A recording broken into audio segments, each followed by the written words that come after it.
I'm Terri Gafford. And I'm Chuck Gafford. I wanted to do something totally outside my comfort zone. So I signed up to go on a trip to Poland where they don't speak English. It was a fantastic week. And it encouraged me to give more of myself, and it motivated me to become a team leader. Well, when she got back home from that trip, met her at baggage claim at the Appleton Airport, and I expected a big hug. I'm so glad to see you, sweetheart. And she said, I've got to go home. I've got to do my laundry. I'm going back to Poland. I know what I want to do when I grow up. And so being the typical male, I said, well, you can't go without me. And then she said, well, we have to go get trained to be team leaders. Within 3 months, we were in Chicago being trained, and we've been leading teams ever since. Internationally, and now since COVID, we've been doing disaster recovery teams. Likely to say we're hooked. The really cool thing about Habitat is they'll teach you whatever you need to do to learn for that day. And no matter how many times I mess up, they'll teach me how to do it again and again, and you get a lunch. And they don't fire you. They don't fire you. My first volunteer opportunity was in Poland. I went back 8 other times, and then I volunteered in Hungary 4 different years, Macedonia once, Romania once, and then all over the U.S. Disaster recovery, starting with Joplin, Missouri in 2011, clear up to last month in Marianna, Florida. And I carried her luggage on all those trips.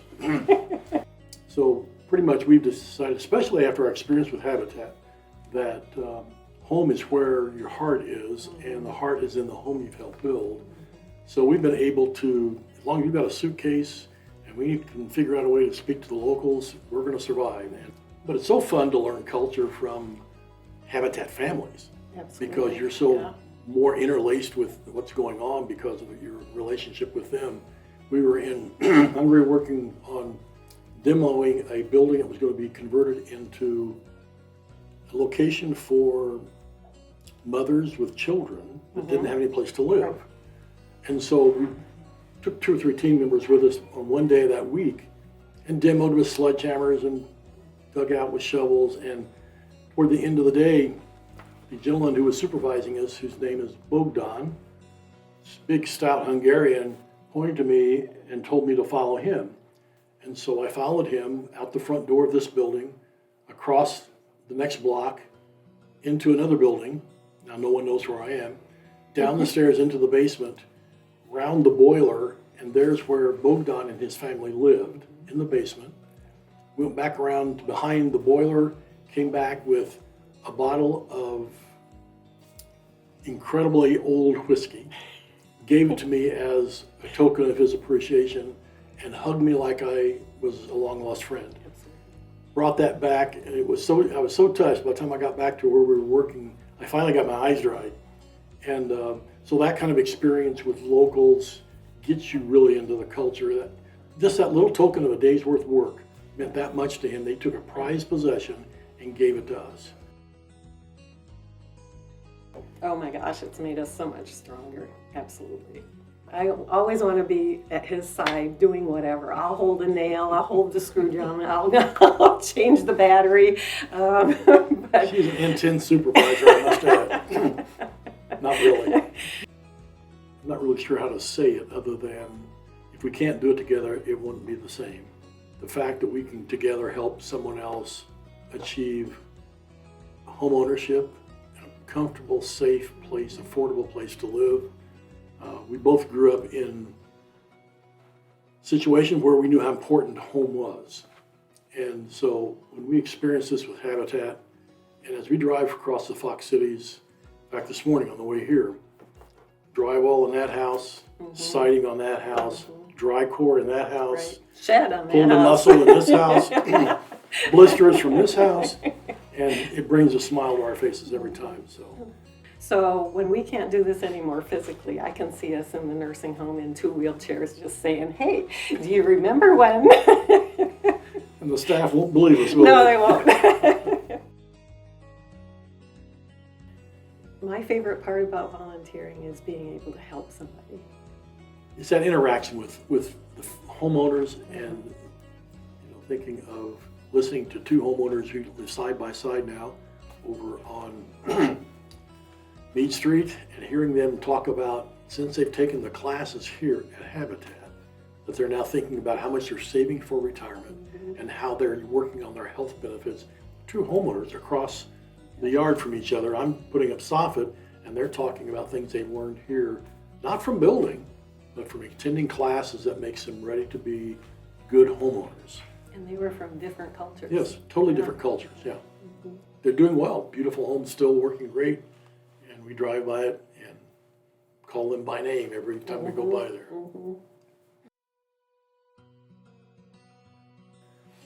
Now, this is one of our first trips to Poland. A 12 apartment, 2-level, 2-story building. We arrived in time to pour the concrete floors in the first floor level. And we came across a future homeowner kneeling in the gravel, no knee pads. Knees were kind of bloodied. And I looked at, and I said something to him, and he didn't acknowledge me at all. And the construction supervisor said, this gentleman is a deaf mute, he doesn't hear you. He works in a coal mine, he's on his day off working on his own. He doesn't know which one of these flats will be his, but he's doing his sweat equity hours. So one of the gals who worked right across the street here, and that was Network, was a nurse, and I said, Kathy, could you come and help us clean up this gentleman's knees? Terry had knee pads that she wasn't using. She said, here, let him use my knee pads. So we bandaged his knees. So he and I are on our knees together, finishing concrete. I found out his name was Sebastian, and how do you communicate with someone who can't hear you and doesn't understand your language anyway? Well, if you draw in the dirt and you make the drawings sufficient enough, and he comes over and scratches it out and then draws it. So now we're going this deep with the concrete, and we want the mesh to be this deep off the ground. So over the week, we communicated that way. Toward the end, we're getting ready to say our goodbyes to the homeowners we were working with. Sebastian came out and gave me the biggest hug, tears running down his face. And I'll never forget that moment in my life. That all I had done was spend 5 days on my hands and knees helping him finish concrete, not knowing he didn't know which one was his. There was another time that I was in Bielsko-Biała, Poland. It was a rainy week, and we were digging a trench for, was it like a French drain? It was for piping. Yep. And it was storm drain. It was a storm drain, and it was 75 feet long. It was long, and it was It's always a trench. Always a trench. and so I was using a pick. Well, the interesting part about this particular building is it was in conjunction with Habitat and the Polish Red Cross, and it was a rehab center for addicts and alcohol abuse. And so the residents there were also the volunteers. And so we worked side by side with a gentleman who was a judge who had fallen to alcoholism, and a gentleman who was accused of theft, and he was rehabbing inside this building, but they needed this trench. And so we're inside this trench, both of us with picks, and we're sharing it with a judge and a common criminal, and we just kept digging, and we got that entire trench done, and it was so rewarding to be hugged by these gentlemen. But Habitat has an incredible ability to teach you the skills you need for the day you're going to need them. And they're going to teach you how to use the tools. They're not going to say, oh, you can't use that. If you have an interest and willing to try it, they'll teach you how to do it safely. But Habitat has so many opportunities. It's not all about construction. There are all kinds of ways to volunteer with Habitat. And even though we like to do construction, we've also dabbled at Restore, and that is so rewarding too.